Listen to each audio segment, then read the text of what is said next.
All right, we're gonna try to get in a quick stream here. Let me do this real quick.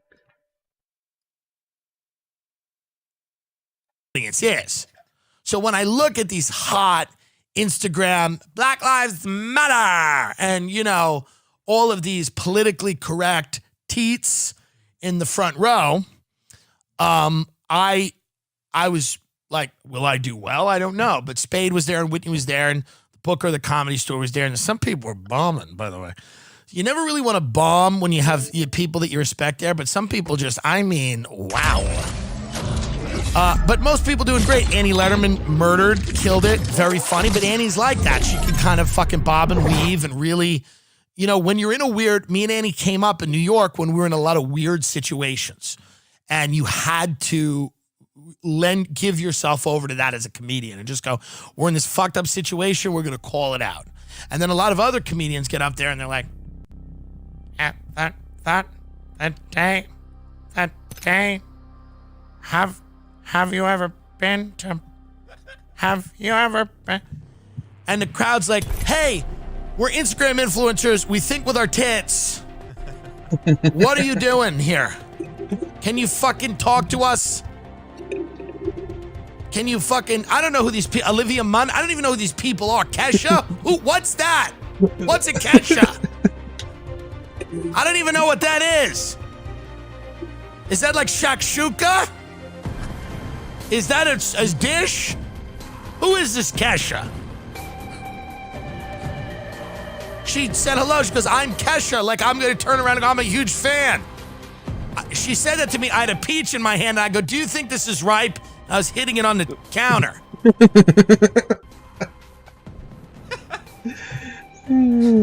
She's a singer, apparently. She did that song, TikTok. TikTok. That was the song of every fat, freckled Irish beast woman who will still put it on Facebook and be like, remember Fridays in college at SUNY New Paltz with my girls? TikTok, you know. It was every fat slob's theme song who was trying to get a cock in their ass at 3 a.m. at a SUNY school in New York. Freckled Irish beast women would listen to that song. That is what you've inspired, Kesha, yes or yes? Yes or yes. That is what you have done.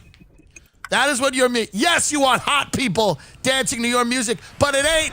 That's not the case. You know who loves that song? Me in a wig. Me in a wig. And they'll still put it up on Facebook. And they go, hey, this was a song from me and my girls. Remember, girls? And they tag all the other fucking hot air balloons that they went to a SUNY school with. These fucking boats that they went to school with. Boats. I'm tagging all my girls. And then you click on the women that they've tagged, and it's just someone whose face is like, you know, the fat woman Instagram shot. I've done it many times. It's from up here, tilted head. That's fat woman Instagram.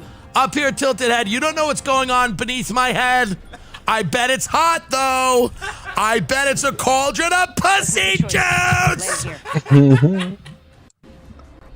That's what she did, Tekka. There's a place downtown where the da-da-da-da-da. TikTok. TikTok, that's your heart, ladies. Kesha. And then Miranda Cosgrove, who's on iCarly. I'm not a pedophile. What is this? I don't watch these things. Nickelodeon. Drake and Josh. What are we, nuts? Where are the adults? Where's Candace Owens? Where is the exhumed corpse of William F. Buckley? I want to perform. What is Icon? Did you watch this horse shit when you were growing up? You did, didn't you? Yeah, did. Rugrats? Yeah. I didn't have cable. I come from the mean streets. My parents survived 9/11. I didn't get the good shit. I didn't get the Judd Apatow movies in the cable. My parents didn't have their skin fucking melted. I like Pete. I don't know Pete at all. I'm not throwing any shade at Pete. I know it's sad to have your dad killed in 9/11. But let's be very honest. It's not worked out horribly for him, and this is the fact. So I'm willing to kill my parents. But this is what And Kesha seemed like a lovely woman. They all were lovely women. None of this. This world is not. I don't understand this world. What is iCarly about? Oh man, it was a spinoff of Drake and Josh, and she lived in an apartment, and she had a friend and a brother, and they just got into weird shit at school. That was kind of it. Dude, Nickelodeon sucked. The only good things were Doug and Daria. They were fucking good. They were fucking good. Rugrats, fine. I would go to my friends' houses. They had cable. They had Nickelodeon. We didn't have cable. When I was a kid, I watched Melrose Place. I watched Sydney and Michael carry on a lurid affair, and Michael had a beach house in Malibu, and then Sydney blew up the whole apartment complex, and I learned words like blackmail and abortion. So I'm sorry I wasn't watching cartoon children, you fucking pussies. Shout out to Aaron Spelling and Darren Starr. Melrose Place was fucking iconic. Shout out to Heather Locklear. I hope you're okay wherever you are. You're probably parked on an off-ramp somewhere, but anyway, I hope you're good.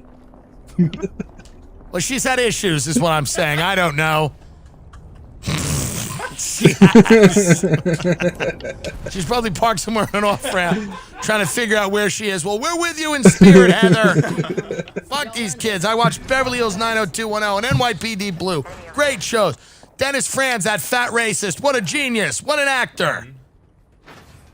And they all have this attitude. These hot Instagram people have this attitude. They're like, that's how they talk. They're like,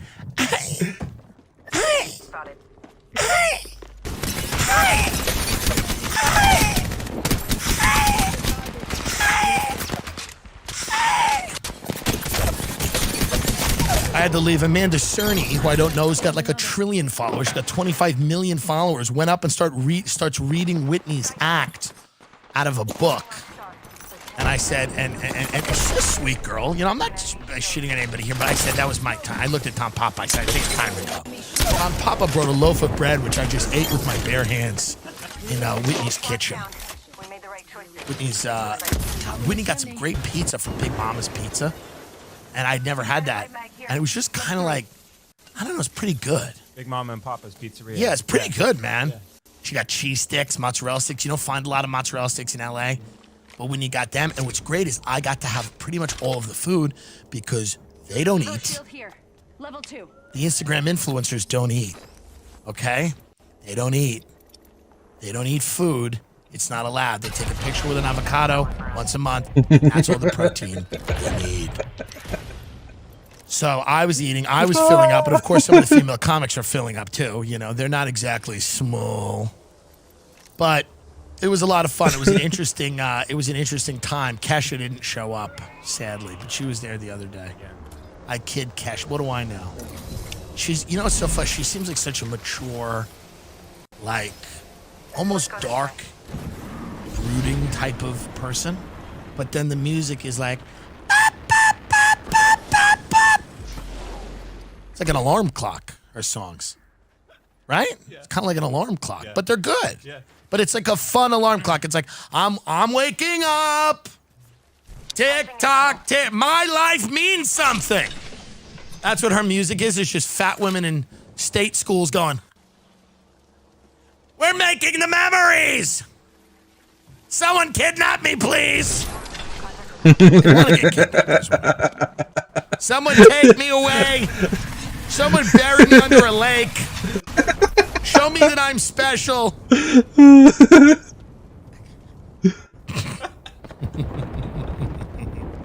But I did well. I had fun. In the middle of my set, I said, oh, good, Crystalia just got here. I said, he'll go next. That didn't get a big chuckle. That was not a warmly received joke.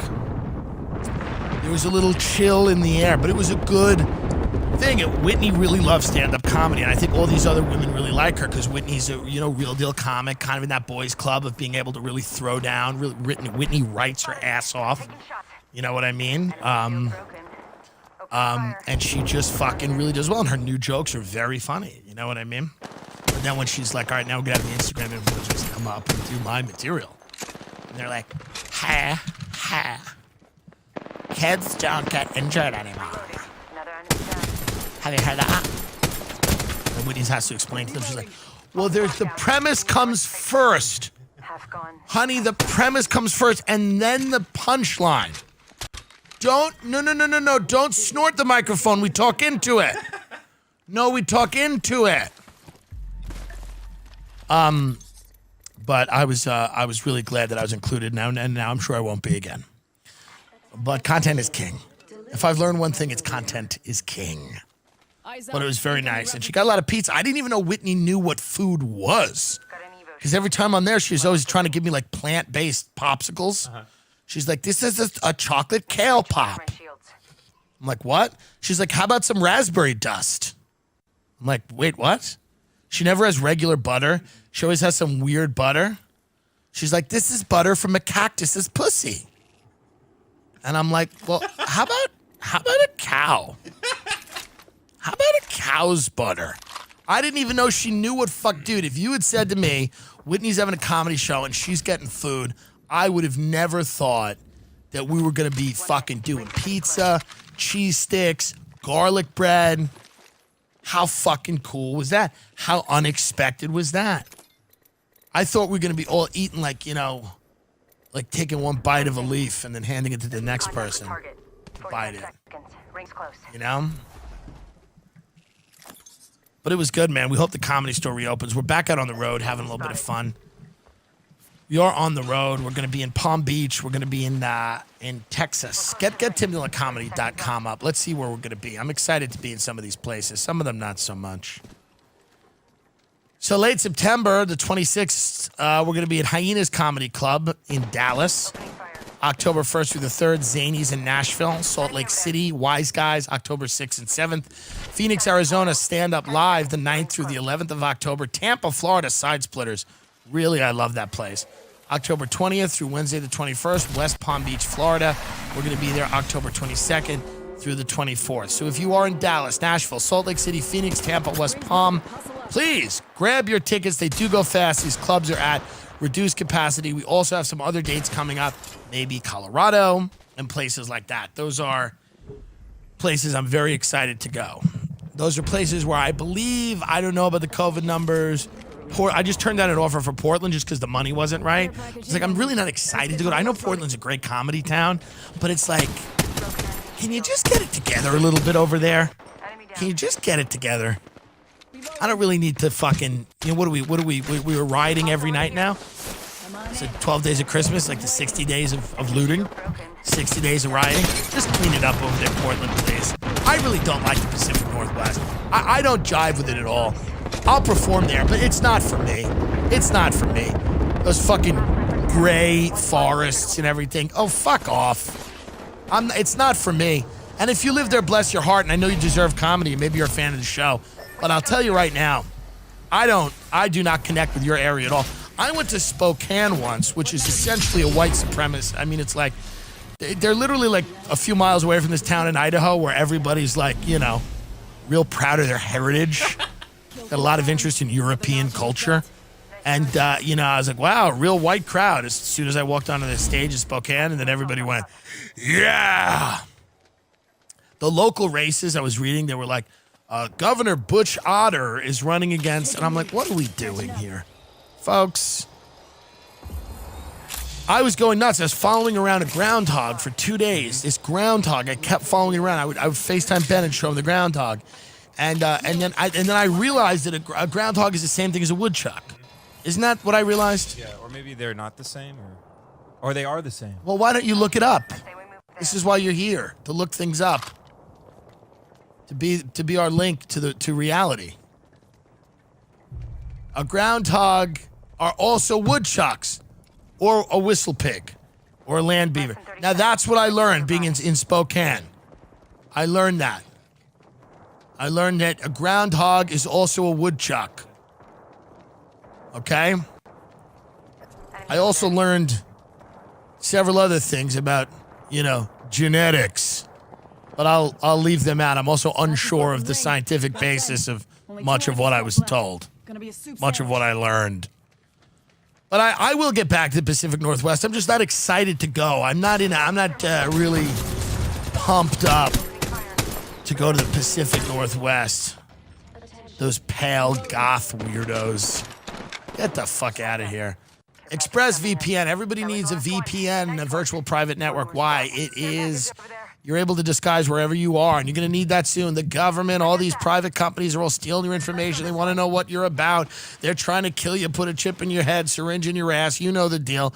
Real prepper shit. But now the prepper stuff's starting to feel smart. And one of the ways you can do it is by disguising your location on the internet. VPNs are incredibly important. Do you want to watch Cuties in peace? I'm kidding. I'm a comedian.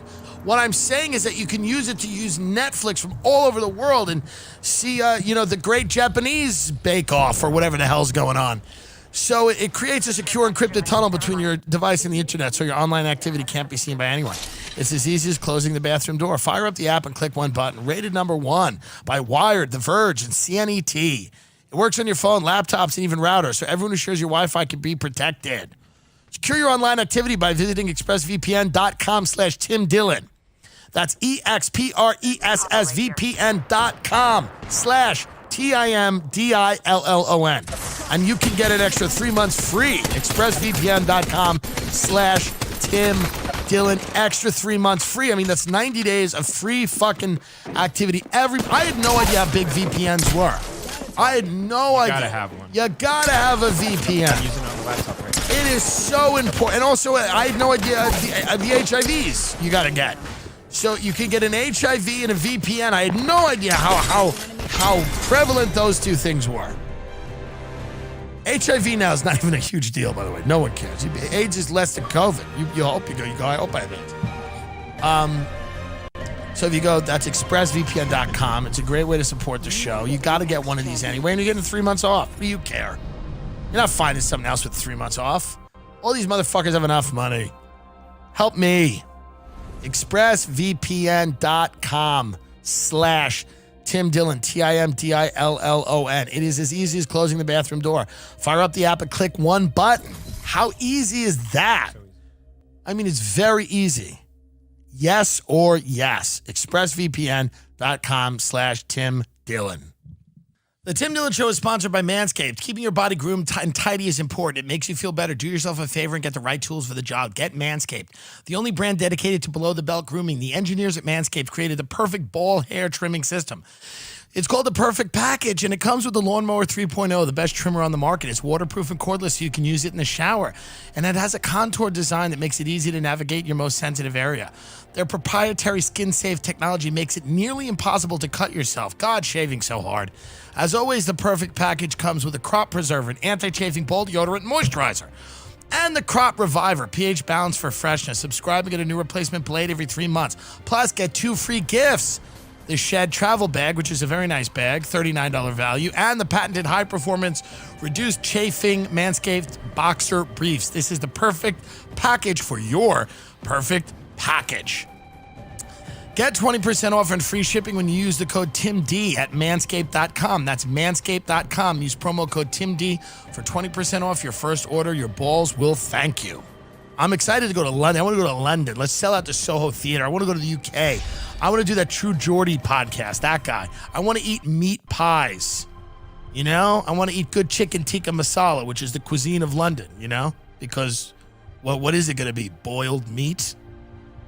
You know, they have that Sunday roast in England. They're all talking about how good it is with Yorkshire pudding and the roast. So there's like, British people would come over here and they'd be like, there's nothing better than the Sunday roast. It's just nothing better. And I'm like, yeah, you know what's better than that? A chicken finger in my country. A mole chicken finger is better than your national dish. Shut the fuck up. You gave us a lot of great gifts like civilization, racism, but you don't have anything going on with the food.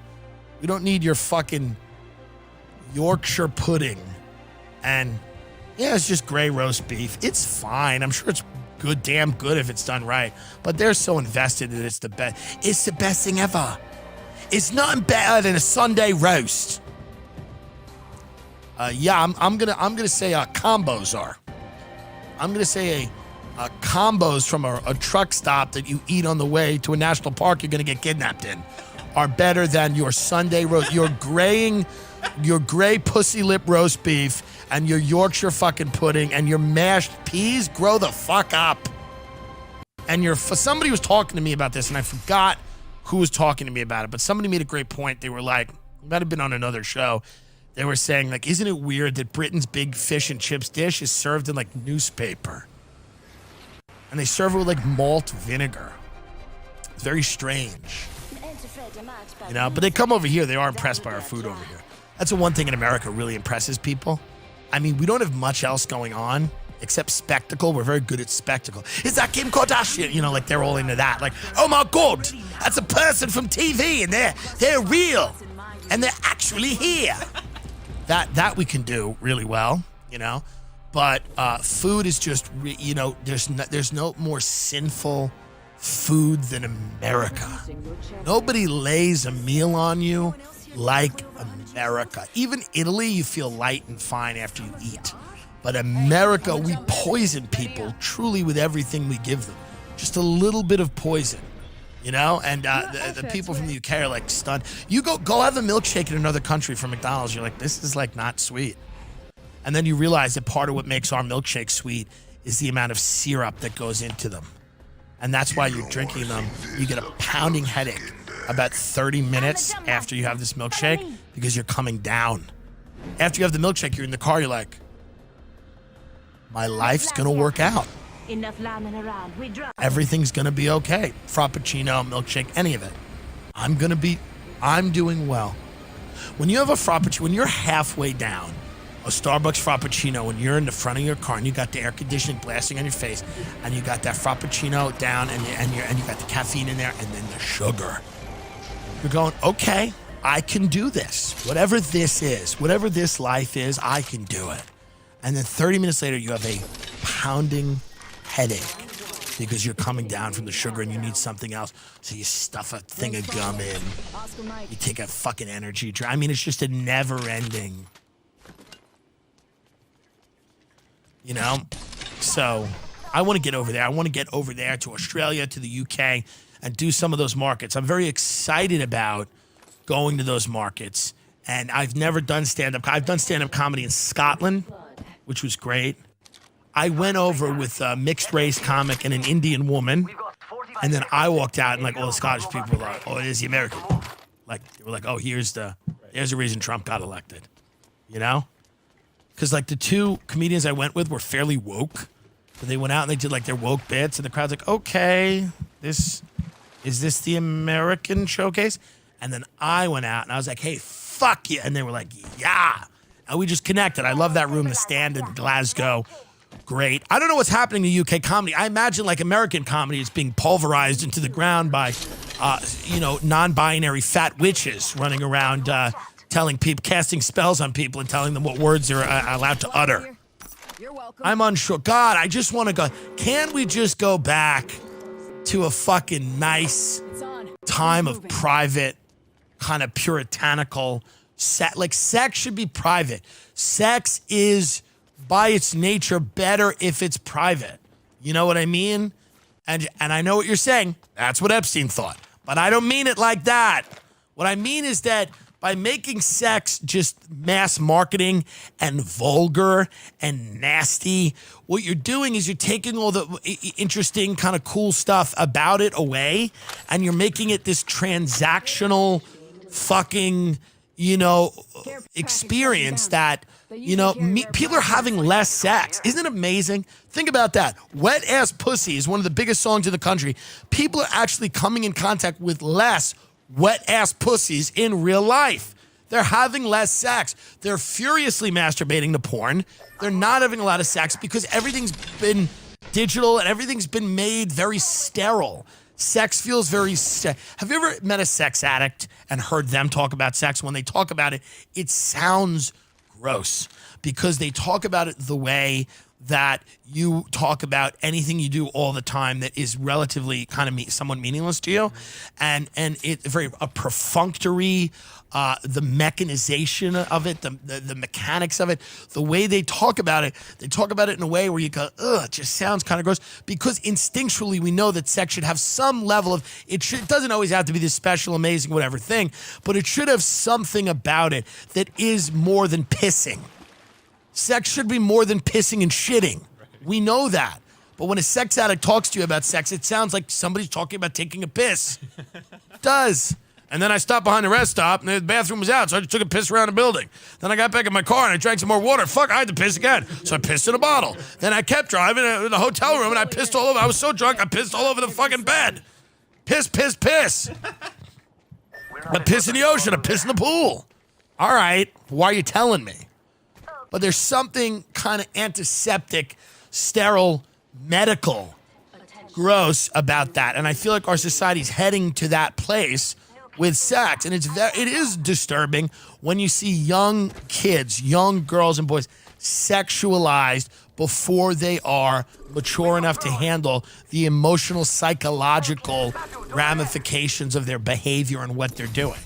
You know, so when you have these girls dancing like this, they don't know who finds that attractive. They're not ready to handle that. They're not ready to handle what they're doing. And it's just, to me, I'm deeply conservative kind of when it comes to, I want to live in Meet Me in St. Louis. Meet Me in St. Louis was a musical with Judy Garland. Respect.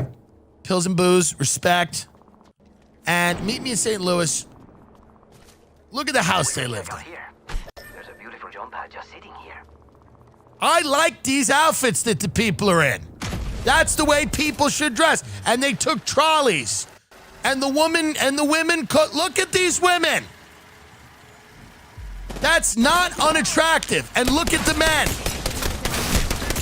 And the women look a little trans, and that's fine. That was nice back then. Gender was more fluid then than it is now. You keep injecting collagen into your pussy lips to make yourself look. These people were cut. Look at that one on the left. She's kind of like, who knows what's going on there, but it's fun. And they dance. Look at it. People used to dance with top hats and canes. Go up there to the left. Look at the way people used to live. What year was this? 1944. 1944. Not everything going on in 1944 is spectacular. It's an unfortunate year for this to have been made. I'm in a little bit of a hole now. Okay? What I'm saying is that I don't like anything about 1944 except this film. I didn't know when it was made when I went into this. I don't prepare for this fucking show. There was a lot going on in 1944 that I have a big problem with. But people taking trolleys in St. Louis and dancing with hats is not one of them. Christ. It had to be made in 1944. Now it sounds like a dog whistle. I'm going to have to deal with that Daily Show writer again. We'll win this thing together. Semper Fi or die. She did Have Yourself a Merry Little Christmas? Mm-hmm. This was the famous song that came from Meet Me in St. Louis. My grandmother used to watch this. And then Clang, Clang, Clang went the trolley. Did you ever listen to that? No, I didn't. Clang, clang, clang went the trolley. Ding, ding, ding went the bell. Whatever's going on in Germany is their business. Now that lyric was changed. This is your champion. They say death catches up to everyone. Clang, clang, clang went the trolley. Ding, ding, ding went the bell. Let's not ask too many questions. Stocks are up, things are going well. Hold on tight. It's time to drop, shock, and rock. But this was a fun. This was fun here. Did you see this? Did you watch the classics? Never seen it. Never seen it. This was a great fucking man. Have yourself a merry little. Have yourself a merry little Christmas. Take the Vicodin, booze and pills and love. You know, that was Judy Garland. Towards the end, it was rough. But she was a fucking icon. She had that voice. She was in The Wizard of Oz. And she had that voice. She had that amazing voice that nobody had. You know, that. Remember that? You're welcome. Keeping Up with the Kardashians is ending. Let's pull that up. Keeping Up with the Kardashians is ending, folks. And it is one of the most influential shows of the last 25 years. It is the blueprint for modern American fame, 100%, okay? It replaced talent with access. This point is something that we've seen over and over again. Access. Rings closing in Caitlyn one. Jenner, nobody called you. Bitch, no one's calling you. Caitlyn is like the most hilarious, problematic trans woman ever. I know. She's so great. It's like, nobody called me. I was at a Trump rally. I had service. It's like, Caitlyn, no one's calling. You're out of control, Caitlyn. Caitlyn's like, I'm on tour with Candace Owens and no one called me? I don't get it.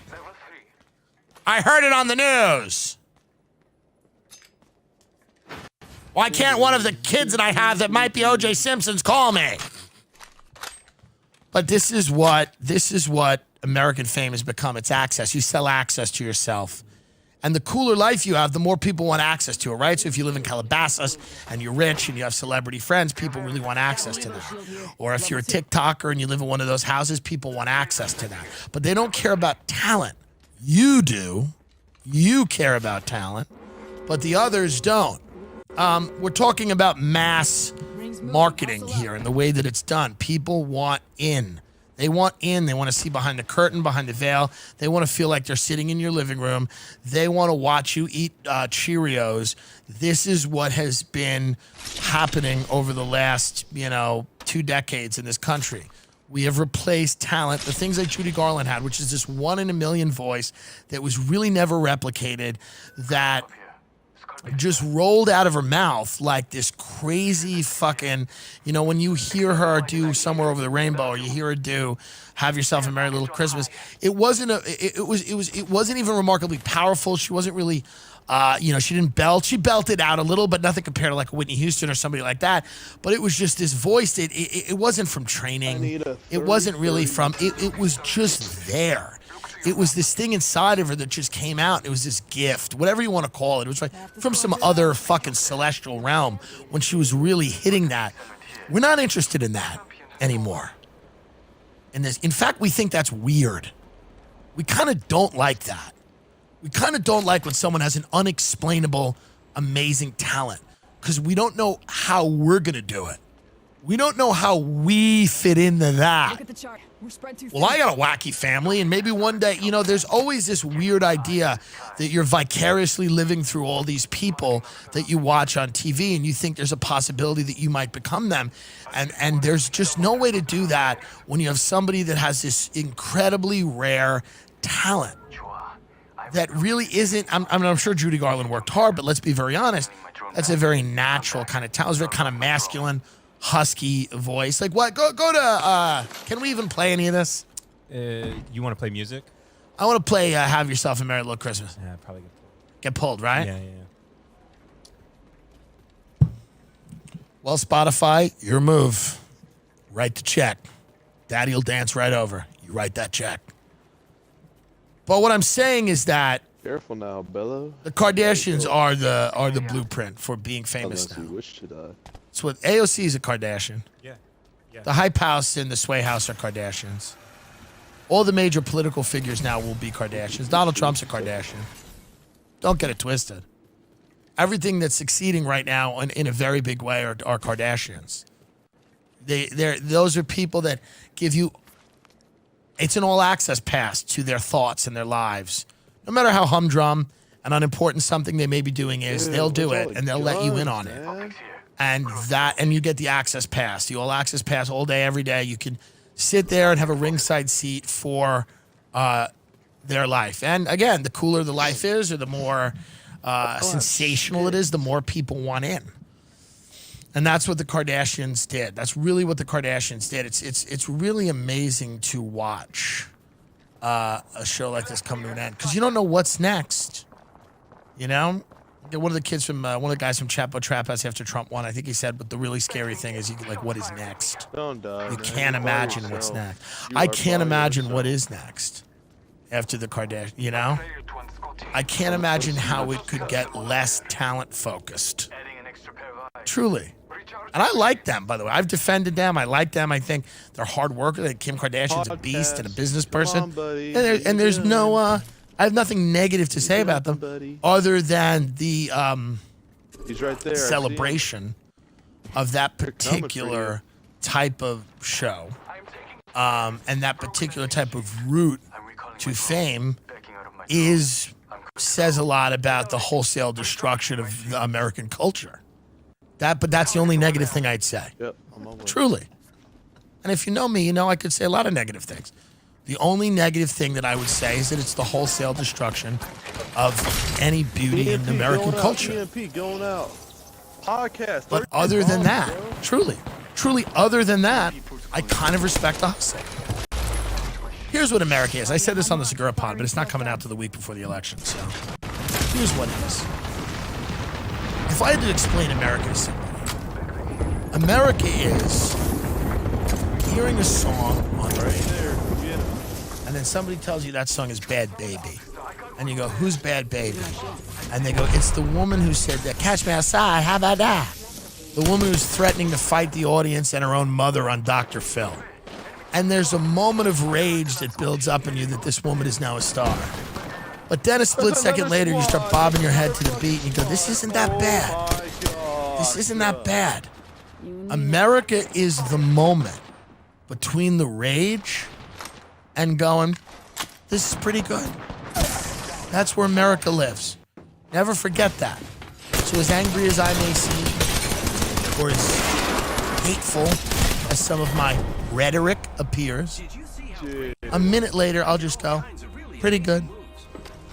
Because I'm a survivor, and that's how you survive in America. That's how you don't go insane. That's how you don't go insane. Because otherwise you just go insane. You bang your head against a wall until you see blood. You know? Just that moment of, I can't believe this fucking bitch. I don't know about these hoes. It's a moment. She's a fucking, white Porsche, white J's, white, oh! Well, this isn't that bad at all. That's America.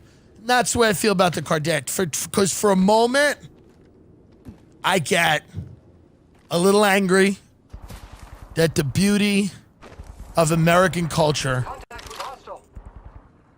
any of it, has been completely and totally destroyed to never return. That bothers me a little bit. But it's not the worst show. Goodbye. Fair enough. Okay. I like this guy because I like what... Ladies and gentlemen, welcome to the Tim Dillon Show. We are here again for your viewing and listening pleasure. The shirt I'm wearing today, 9/11 A Closer Look, Tim J. Dillon, brought to me by three gentlemen, forget their names, at the Stress Factory Comedy Club in New Jersey. I appreciate that. This is, of course, a callback to the joke I said that this is the class that I would teach if I was a teacher. And three gentlemen bring it up to me. They gave it to me. It's a little small, but that's all right. I'm on day 5 of keto. We're turning over a new leaf. And a little small, but I wear it on the show to thank those gentlemen. They came up to me and go, you could sell them, just give us half. Gross. Gross. Just give someone. So what do you, everybody's Gary V? Relax. Be happy I enjoyed it. It was a nice thing. What are we going into business together? I don't know the fuck you are. Yeah, sell it, man. Just give us half. What are you, nuts? Oh, yeah, get on the team. Fill out a W-9. We'll just salary everybody. Let's put you on a salary. You could come up with some more ideas. Thanks for all the work you put into the shirt. Giving you half for what? You think I can't do that? I hope they sue me in intellectual property court. We've sold 75,000 of these. I'm a trillionaire. I'm not selling 9/11 shirts, buddy. Calm down. I do appreciate it and I like it. Thank you. The fires are finally starting to calm down now. The fire department in Los Angeles, clearly an incompetent group of lazy people that cannot do anything, has finally, by accident, somehow made some progress with these fires. Okay? How about going to work? We had breakfast the other day. I see one of these lugs just with a fire truck on a suburban street standing there. And I said, I'm sorry, what? Are there not things for you to be doing at this particular moment. I think the firefighters are starting the fires to try to get relevant because they're jealous that everybody's talking about cops. So the firemen are now lighting shit up so they can get some goddamn attention. Okay? Pretty childish. Bobcat fire spreads to 60,555 acres while still threatening Mount Wilson and the San Gabriel Mountain communities. Several areas in the Angeles National Forest remain under evacuation orders as containment of the blaze increased to 15%. So they've increased, they're 15% more successful at containing the fire than they were. Well, hey, good job. Maybe we'll get to 17%. What's going on over there? It's not hard. It's fire and water. Put it in a hose and put it out. What are you doing? Standing and looking at it? It's pretty easy. Have you ever had a small fire in the kitchen? Yeah, it's easy. You put water or you put the lid on the thing. Get the air out. Get the air out. Put a tarp on it. Tarp it up. Tarp it up. It's over. Don't fucking stand around trying to feel, because, everything now is about, oh, it's so hard. It's the easiest thing ever. There's a fire. What puts it out? Water. We know that. This isn't coronavirus where we're searching for a vaccine. We know the enemy of fire is water. Point the hose at the fire and put it out. Am I wrong? Truly, am I wrong here? If I'm wrong, tell me. I don't think you are. I don't think I'm wrong either. We got a bunch of degenerates running around not putting out the fires. Put the water on the fire. Do it from a helicopter or do it from a hose. What happens on the show, see, I started this as kind of a bit, but as I'm going into it, I do think I'm almost right. As I'm leaning into this more, I kind of believe that I'm not all wrong here. Well, the wind is blowing the fire. Then point the hose where the wind's blowing. How about making all of it wet so that it can't catch fire? Just start soaking shit. Get some super soakers. Remember those when you were a kid? You could do super soaker? You could have fun. Have fun with it. Go out in the forest with the super soakers. It's fun. It's fun and productive. It's fun and nobody dies. Have a water gun fight. It's fun.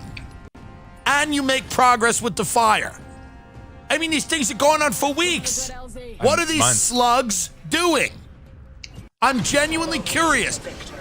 Go up in the helicopter, spray the hose from above it. I'm confused. Does anyone out there understand what's happening? It can only be that these firefighters are enjoying this because they're sick fucks. That's what I think. They're sick people. And they like watching things burn. Who becomes a firefighter anyway? What's that about? You like heat? Gotta be someone. It's a little wild. I'm just saying, rein it in, boys. We've had enough. The citizens of California have had enough. How great would it be if Newsom got out and just threw him under the bus? He goes, we have the most incompetent fire department. I mean, these people can't fucking do anything. I mean, God. They can't do anything. This thing's been burning for weeks. They know it. They know where it's going to go. They just don't care. They're always shocked. It also happens every year. Why are we always shocked that the fire's coming? Get a clue. As Roseanne would say, dumbass. She called me a dumbass. Dumbass. In other positive news in Los Angeles, people are now moving boulders under the freeways to keep the homeless from living there. If you've been to Los Angeles, which many people are leaving, many are evacuating. Ben Shapiro took 75 jobs to Nashville, Tennessee. Joe Rogan took 1 job to Texas. He took Jamie Vernon. So there's an exodus out of California. People are leaving. They've had enough.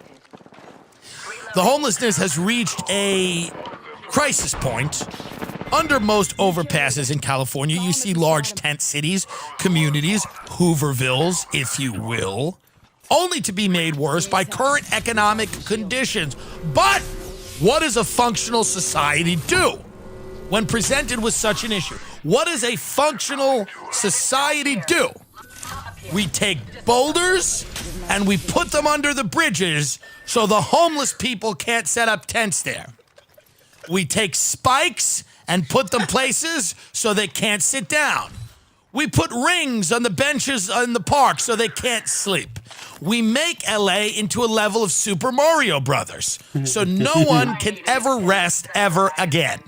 We have those thromps, and that's what they're called. Those big thromp stone things fall down on the homeless people if they, for a second, pause and look like they're going to set up shop. This can't be the solution, okay? Other than the fact that it's pretty inhumane, it can't be the solution of a functional society to just build a lava pit where the homeless people were. That can't work. I don't know what will work, but that just doesn't. Is there more of a sign of a dysfunctional society than two guys walking under an overpass with a boulder and putting it down? Could there be any sign that just turn the lights on the way out, this place is fucking done, than two schmucks walking around with large rocks? How creepy is that? So you drive into the underpass, now there's no homeless people, there's just rocks. There's boulders everywhere. Hollywood screenwriter behind Point Break and Varsity Blues moved boulders into West Los Angeles Freeway underpass to keep homeless people out of the hottest weekend of the year. Interesting. A Hollywood screenwriter helped arrange to have 60 boulders lined up on a pedestrian sidewalk in Los Angeles to keep homeless people from setting up tents in the shaded area on a day when temperatures reached 111 degrees. So I imagine people are not too happy with this gentleman, right? People are probably angry about that. LA is a pretty liberal place. LA screenwriter sets up large spikes to discourage homeless people from sitting in said area. It is out of control. I think it's nuts that a homeless person can set up a tent outside of your house. They're maybe mentally unstable. They're a drug addict. They could be a pedophile. They're hanging out. You got kids. You don't want somebody like that could be potentially dangerous. I think it's weird that the cops won't break that up. I agree with that. But I think the solution must be bigger than just rigging an obstacle course around Los Angeles that homeless people have to now go through. You know? Hollywood screenwriter has put up hurdles so that homeless people have to learn how to jump in order to get, we need some investments in mental health care. We need housing. And look at how much housing is going to be for homeless people. This is crazy. What the fuck are they doing? They say LA's homeless housing now costs more than some luxury condos. $746,000 per unit. And I don't know why it costs so much. I imagine because of regulations and I don't know. But $746,000 per unit for a homeless person. That seems a little high. Prop HHH tax dollars were intended to facilitate development of up to 10,000 units of housing for LA's homeless. 4 years later, only 228 units have been built. Good job.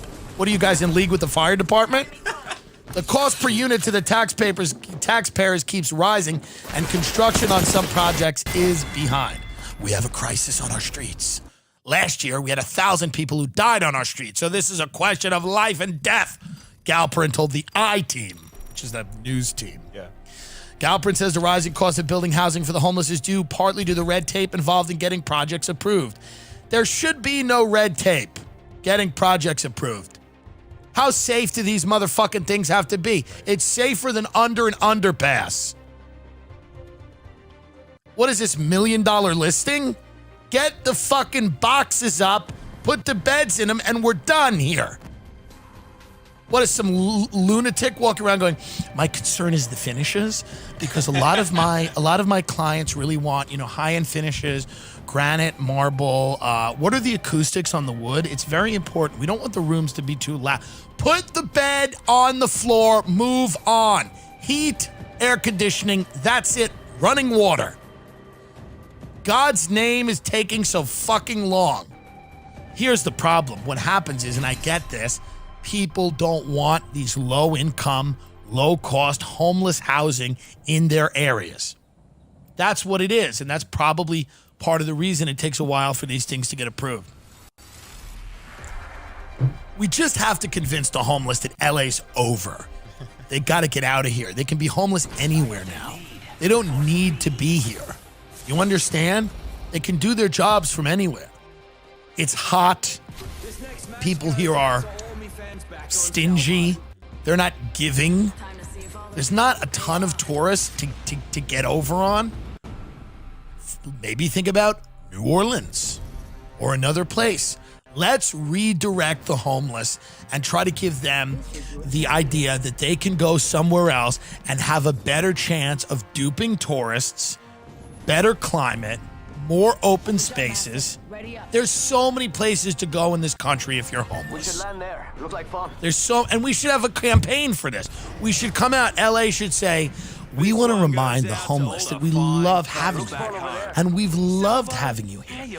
But this is a big, wide open country with so much space. That's why people say to me, Tim, you're so negative about America. No, I'm not. I understand the great things about this country. One of them being that there are so many places to go if you're homeless. That is such a positive that's never talked about. We always talk about the other great things about our country, like our healthcare or education systems. But we never discuss how great it is to be homeless here. The absolute freedom, the utter joy of being homeless in a town with a high influx of tourists. Many of them will give you things you don't even have to have a weapon, just look threatening. And they will call, many of them are drunk, and you could push them down on the way back to their hotel and grab something from them. So what is all the negativity about America? Things are actually pretty good. So we need to just have that campaign. If you are homeless in LA, if you're unfortunate enough to be homeless in LA, I don't understand the homelessness crisis in LA, because they say, how many people we got on the street now? In LA County, it's like 60,000. 60,000 in LA County. You know what my problem with that is? It should be a lot more. Most people I know should be homeless here. I have a conversation with someone, the first thing I do here is, how do you have a home? How do you have a car? I'm shocked that half of the city is not homeless. I mean, it's a city without any talent. Right. Truly, the dearth of talent here is mind-boggling. And yet people have figured out a way. I don't know what they do. They get a job working for some rich person fingering their cat while they're on vacation, and somehow they live in their back house. But the way I see it, nobody should have a fucking home here. Apple sucks. Raycon is the move. Get the Raycon earbuds. They're much better. When you lose your Apple earbuds, when you go in there, they're going to fucking bang you out for a lot of money.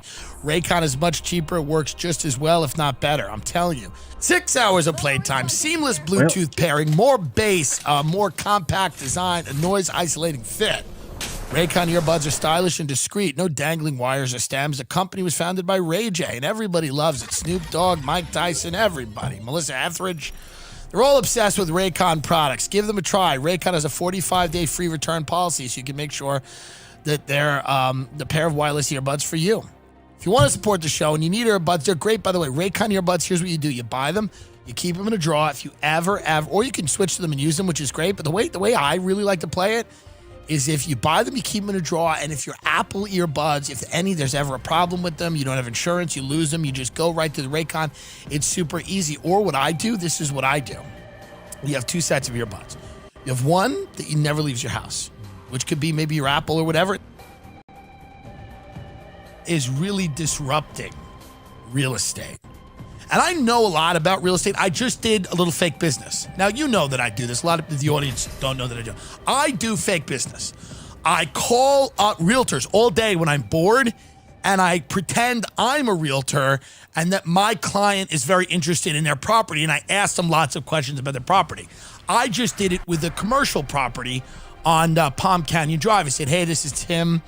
I have a client of investor that's really interested in the property. What are we looking at per square foot, and what are some of the local restrictions we should know about? And, these whole things, they go into this whole thing. They go, well, they don't want a coffee shop in there because Starbucks, there's a competing business clause, so Starbucks doesn't want a coffee shop. This is how the corporate takeover of America is, by the way, because when Starbucks moves into an area, they go, yeah, we don't want some independent coffee shop opening. Not all areas, but a lot of them. We don't need somebody slinging lattes for less than we are. So the guy goes, well, there's a Sprint store, so we can't do a competing business, blah, blah, blah. And we talked about it. There's a lot of parking behind. I said, thank you. I said, I have an investor, but he's very concerned about, the competing business clause and everything like that. And I was on the phone with this guy for about 10 minutes. And he said to me, oh, Tim, that's cruel. Their time has value. No, it doesn't. And I will continue to do fake business because I like doing fake business. It's one of my favorite things to do. I like to call people and I like to lie about who I am and what I do. And then I like to see how they conduct business. Because on their end, they're conducting real business. I'm conducting fake business. And never the two shall meet. We've gotten to the point where one of my clients who doesn't exist was almost going to put an offer on a house. This was last week. I've been on the phone with this realtor for like 45 minutes, 3 times in a row. I've had to block her finally. She doesn't know what happened. Sometimes I have to block the people because fake business gets very intense. Fake business, people start drawing up contracts. I mean, she was calling appraisers. She was going to have inspections done. I was representing a very motivated overseas client. Now, sadly, that client died of coronavirus before we could go see the property. That's not my fault. And I tried to explain that to her, but she was kind of confused and started saying, oh, this, blah, blah, blah. Are you real? Is this real? Cops, FBI, whatever, blah, blah, blah, blocked. I'm helping train these professionals. Do you understand? Yes or yes? By calling them, people need practice. So this schmuck over there on Palm Canyon, I did use my real name, by the way. Like, this is Tim Dillon. And sometimes I make up a firm name. Sometimes I use a real firm name. Sometimes I just say, this is Tim Dillon with Futures. He goes, what? And I go, Futures Investment? He goes, okay. Just go, okay. I go, yeah, all right. I go, yeah, you got a commercial listing on Palm Canyon on the corner? I'm wondering what we're looking at price per square foot. What's the parking in the area like? What's the competing business clause? Any local restrictions we should know about? I have a team of investors that are looking to expand into this area. Many of them, sometimes it's a franchise, sometimes not. But I'm just, it's an investment group. They're very interested. They love the visibility of the location. Oh, he goes, it's a great location. So they love the visibility of the look. And see, right there, we're beginning to do fake business. Because then he goes to his wife, he goes, hey, I just got a call from a guy that may be interested in this. And then he tells his secretary, and then he tells his partner. So I'm in, and I'll give him a follow-up call later tonight. I'll have 10 more bullet point questions before I bring my investors. And I do this. Now, a lot of people... I was explaining to someone at dinner that I do this. And he goes, that's horrible. I said, why? I'm doing fake business. They go, why? I said, I like doing it. So I don't have a real estate license and I can't do real business, but I at least can do fake business. They said, that's pretty sick. I said, maybe you're sick because I want realtors to get the best professional. You golf a lot, right? Mm-hmm. When you golf every day, are you better at it? Yes, absolutely. Now that doesn't now even that includes going to a driving range. Sure. Right. Correct. Right. Sometimes I see golfers swing clubs in their backyard. Mm-hmm. Helps. Doesn't matter if it's real or fake. What matters is that this guy's going through the next guy to call him might be real. But I'm going to beat that guy out. I'm going to do a competitive offer. Because I conduct fake business well. And many people don't. A lot of people do things. People go on fake diets. I've done a ton of them. People do all kinds of things that aren't real. People are fake comedians. They pretend to be a comedian for a decade and impoverish themselves and live on a floor and walk dogs. Fine. That's all. When you go home to your family for Thanksgiving and you go, I'm a comedian, they're eating and they're like, no, you're not. You're a pretend comedian. You're a fake comedian. I am a fake real estate investor, and I will continue to do fake business. So if you get a call from a guy that sounds like me, just be forewarned, the deal's not closing. The deal's not closing. I have an interest in presenting myself. I have a lot of clients when I do fake business. They're very busy. Many of them are overseas. They cannot handle. I mean, we should probably get the phone, do a little fake business right now. Maybe we get our phone. Can you get the phone? Let's do a little fake business. So I don't think people understand what I bring to the table and how good I really am. Let's touch down here. Is that my phone? Let me call this guy back. How do we get him in the roadcaster? Is he in the roadcaster? Get prepared. We're going in.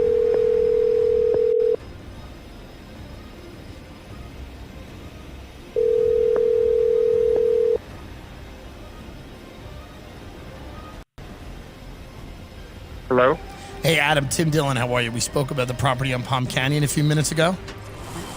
Yeah, hey Tim, how's it going? Good, buddy. How are you? I wanted to know if there's a list of the competing clause. My client's asking me if there's a list of businesses, whether it's Starbucks, Sprint, things like that, that we could kind of figure out what the restrictions are, just so I could kind of email that to them, because he wants to show it to his investors, if that's possible. Also, is there a way they can get out to see the property maybe later in the week? Yeah, I live about 4 minutes from it, so not too difficult. That, and I will just go to the center right now and send you a quick list of all of the businesses that are there already. I would appreciate that. Let me ask you a question too. How long has this property been on the market? I haven't looked it up yet. Yeah, I've been marketing it for maybe, I think I just signed it like right when COVID hit, and Okay. then I delayed it for like 2 or 3 months. So I'd say maybe like 2 or 3 months now. Okay, and before you had it, was it sitting there for a while or no? They always like to know these things. Yeah, I know Banner Mattress was there up until recently. Okay. So I know there's a mattress And is firm this- like right across the street. Yeah, I saw that. So- Would this be a 5-year lease, or what are they looking for in terms of commitment? Yeah, it really just depends on the tenant and the rate, things like that. Obviously, the longer the commitment, the better we can do on the rate. 10 seconds. Ring's But just ahead. I think they're open right now. Okay, and I I'd say imagine they're minimum 5 years. and I Though. imagine they're open to some form of negotiation given the Yeah. climate. Of course. Of Okay, course. well I appreciate that. We're here to do deals. Yeah, me too, but I mean, me too. It's a little wild out there, Are you guys mainly Definitely. commercial? Or you do any residential? I do a bit of both. Okay, good. Yeah. You got to be kind of a generalist out here. I agree. Yeah, a lot of people are starting to get interested in this area, and I think it's because LA's had a lot of problems, and a lot of my clients. I do business primarily in Los Angeles, and a lot of people are starting to look at this area, and a lot of them are excited about maybe jumping into something here. Because the high season, I imagine it's January through June.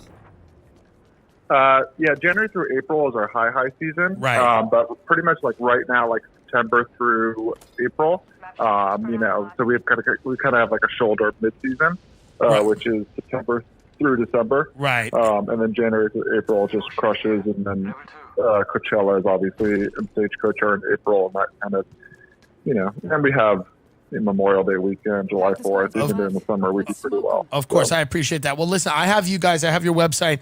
I'm going to shoot you an email, just again, introducing myself. And then if you could just get me a list of some of those competing business clauses, just so I can show it to them. And hopefully they'll get out to see it sometime next week. They're super interested. One of them lives out here in Rancho, and they pass it all the time. So they had me just kind of reach out to you and see what was going on. But they're pretty motivated. And again, I think it's all about, how restrictive those clauses are. Yeah, I think they're going to be pretty flexible. So I'll shoot you the businesses. Yes. And we'll see if we can do something, okay? I appreciate it, Adam. Thanks a lot for your time. All right, thank you. So it's fake business, and I'm doing it well. I'm doing it well. Let's be honest. I'm doing it well. I'm protecting the interests of my clients. Am I not? Am I not protecting the interests of my clients when I conduct fake business? My fake clients are important and they need to be protected. I want them to have the maximum amount of freedom in any given situation. You understand? Start doing fake business. It'll change your life. I'm telling you that right now. Start doing it. No one can stop. You don't need a license. You just need a phone and a computer, and you can start doing fake business. Set up a fake email address. I have one. Start doing fake business right now. It's the gateway to real business. Are you bored? Are you sitting around at home? You don't know what to do? Build a fake empire of whatever business you choose. You don't need any type of license to do this. You can just call people and be the person you've always been meant to be. I think I've always meant to be sort of a rainmaker, putting together deals, guy with a six-pack and a huge cock, fucking people of every gender, doesn't matter, maybe connected to intelligence, maybe not, power broker type of guy. And that's what now, of course, I'm not that. I'm negotiating commercial real estate mattress transactions in Rancho Mirage. It doesn't always, fake business doesn't always work out the way you want it to. I want it to be fake CIA. I can't do that. But I'm a fake realtor in the fucking desert. Even your fake life will not be as great. You see? Even in my pretend life, I'm just a shitty realtor looking to sniff out a buck. But I know who I am.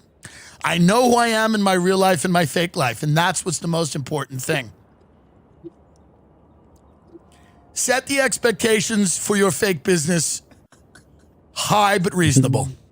This is my advice to you. Gary Vaynerchuk tells you to start a real business. Oh, I say no. I say start a fake one. Start a pretend business. You can do everything that you will do in a real business. There's much less risk. Sure, these people get upset after a while after you've called them 17 or 18 times. You have to make up stories about what happened to your investor, why he didn't show up to the showing, you were in the hospital. It's easy to do. I'm just telling you it's important. Oh, Tim, these people's time is valuable. No, it's not. No, it's not. They love it. All they do all day is talk to 90 people. One of them signs a contract. I'm one of the fake people. Until the contract is signed, all business for intents and purposes is fake business. And I am one of the best. And that's what I've been doing here to keep myself sane. I mean, right now I'm negotiating a strip mall in Connecticut. You see? That's much more...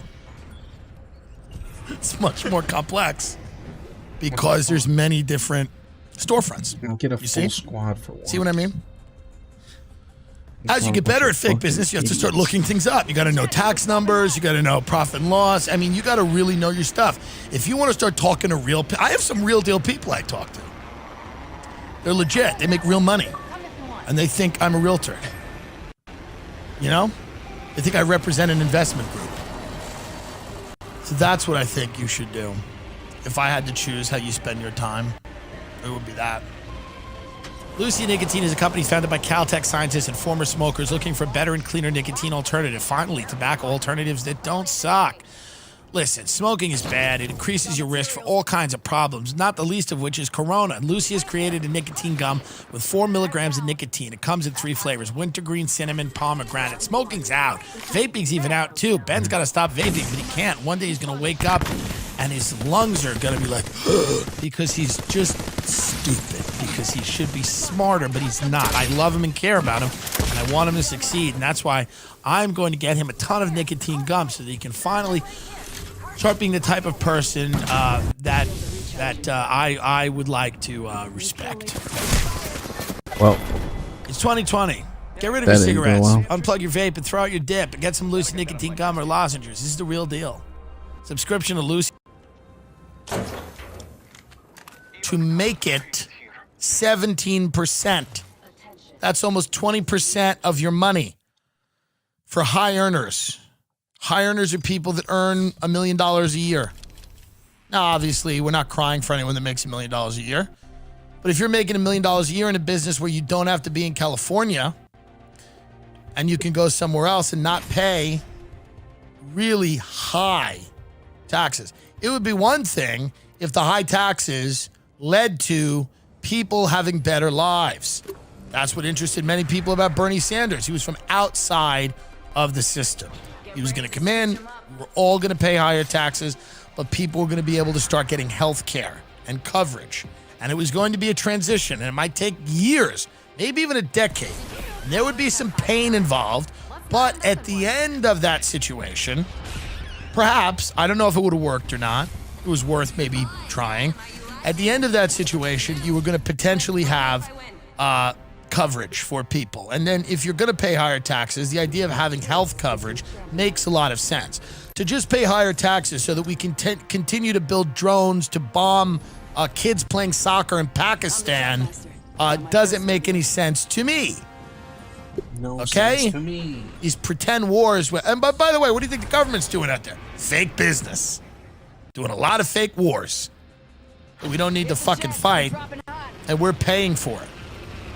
If these taxes went to something that was actually verifiable, maybe people would be more into it. I don't know where we're going to end up. I don't know. Ben is from Texas. He's ready to go back there. He's ready to go back, get baptized again, start speaking in tongues. He'll do it. He'll do it. They put him right in the lake. He wants to go down there and stare at the sun, go into the woods, see the devil, fight him.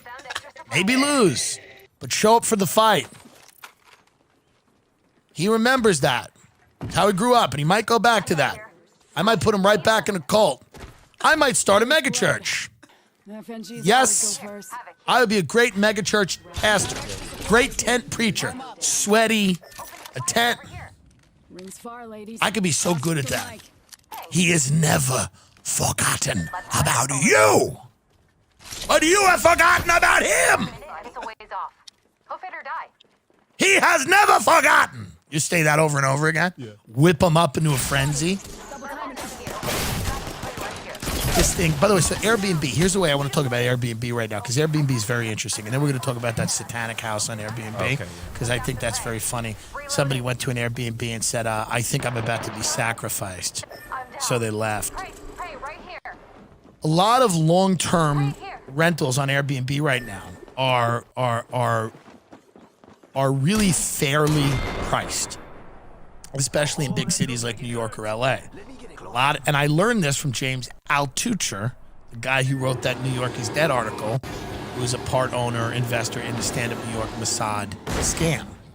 It is a comedy club in New York City, which is a front to send weapons to the IDF, which is fine. But let's call things what they are. And James Altucher said people are getting great deals, long-term Airbnbs. You don't have to. There's no broker fee. Can't get a good stream going. Throw me a like, throw me a follow.